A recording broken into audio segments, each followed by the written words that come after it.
HiCash here. We with a great conference, Future of Work with Sieć Przedsiębiorczych Kobiet. With me today is great James Foley from Citi Handlowy. He's the Vice President.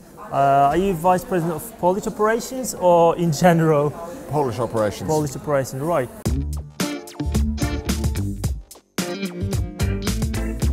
Yeah, look, I think the Go East for Europeans is still important, but there's a saying in Asia, Go West. Yours is done. Yeah. So now Europe and South America and even Africa, not so much yet, but Africa's coming. Right. You know, Asia's going to this part of the world big time. You look in Poland, two recent announcements, one from SK and one from LG Chemical to build huge EV battery plants in the south of Poland. Yeah. You know, huge plants. It's all about investment coming from east to west. I think the world's getting smaller, and the concept of Asia being the cheap development centre is changing. Yeah. You know, I think if you go to China today, the industries are getting more and more high tech, and the traditional industries like garment manufacturing is probably the best example. It started in Korea. Right. 1950s and 60s were in Korea. Yeah. Then it went to China. Then it went to Vietnam. And now it's going from Vietnam to other parts of the world because Vietnam's getting too expensive. So robotics and AI will take care of those industries. Right. But it's the adaptability of not only people but countries.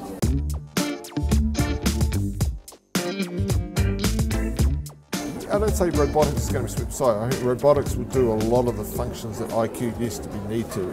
And data analysis and data management will do that. It'll be very important, don't get me wrong. However, the more important as we go forward in life will be EQ and AQ. Okay, what is that? If you could expand so on AQ is your change adaptability and EQ is emotional. How do we relate to each other? Yeah. Right? How do you do business? How do you understand your emotions and the emotions of others you're doing? How successful? And there's a very good study done, don't quote me who it's from, I have got the notes, that 20% of success traditionally is IQ, 80% has been EQ. And I'd say in the future it'll be 20% IQ, 40% EQ, and 40%.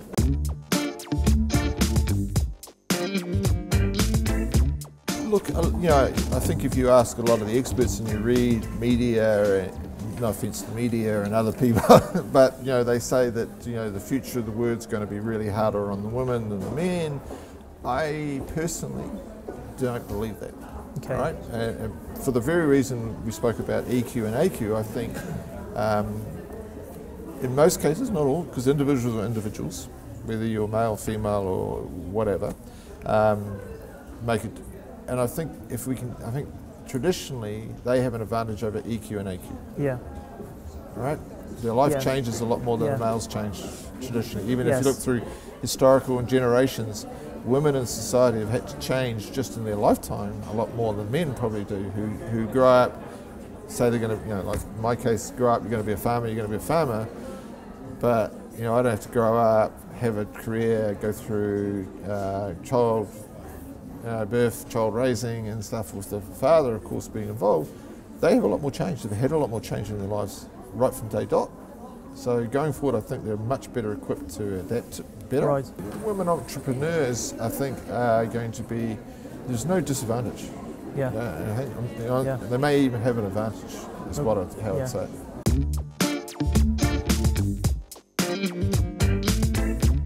I still believe there is a personal touch or video. I'll ask you a question. How often do you make a phone call, just a phone, to someone who's very close to you or very important? And how often would you then switch to, I don't know, video, messaging app, whatever, FaceTime or whatever application you got? Yeah. What makes you choose? I think, like, if I should answer this question, like the application I'm using, for example, with the Messenger, it's easier just to do the video. But sometimes it's because what you want to achieve out of that particular interaction. Yeah. Do you understand what I'm saying? Like the interaction will drive it.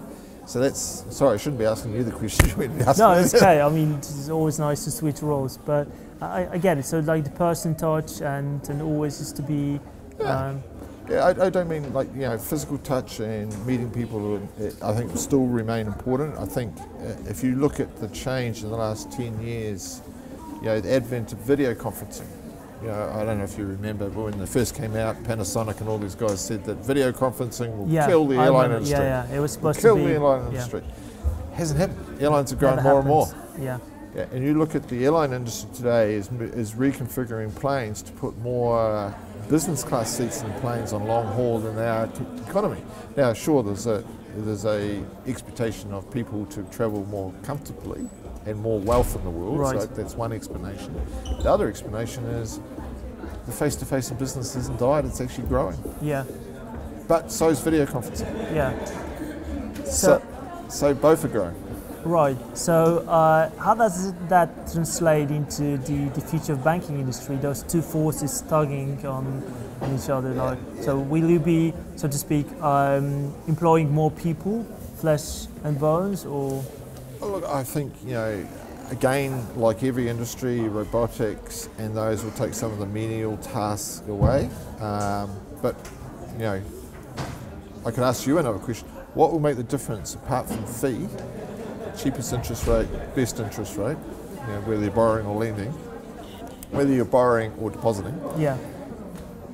What makes the difference? The difference is usually your interaction with someone at some point, either how you opened the account, who gave you advice. So I see us parts of banking going, a lot less people being involved, but a lot more people involved in helping the consumer emotionally and making the right decisions and things.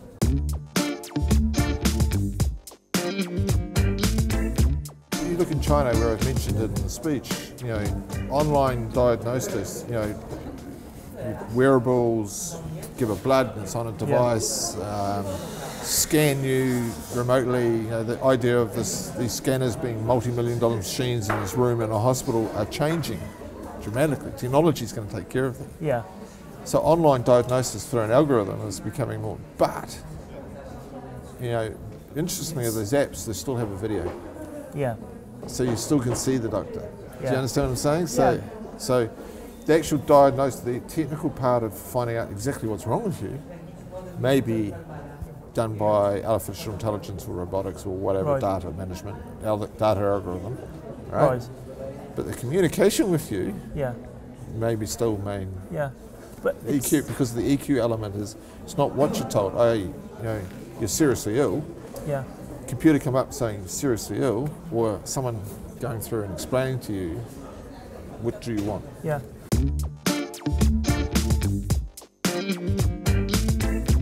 Yes and no. And I know that's a banker's answer, but yes and no. Like, you got to remember, Asia, especially after the Second World War, in general, was decimated. Yeah. All right, absolutely decimated. So they had to rebuild from scratch. All right, I know Europe was decimated as well, but Asia especially was decimated. Right, they had nothing, and you know, I think then the use of technology to get ahead was more ingrained in them, whereas Western world had still come from a very agricultural. You know what I mean? Yeah. Coupled with they had a major explosion in population, much more than Europe did. Do you understand what I'm saying? So population explosion, having to come from, meant they were more accepting of technology. However, I challenge you, if you go to Generation Z or Millennials, there's not a lot of difference. Right.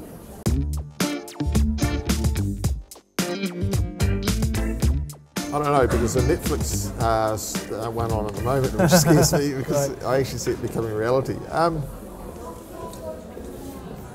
I would like Star Trek to come true because then I could go home quicker. Cool. But you know, the video processing, it's real. Right. Okay. Yeah. Okay, great. Thanks. Thank you. James Foley was with me and with us. And if you want to see more great coverage of this conference and other materials, just go to hicash.pl and we'll see you there.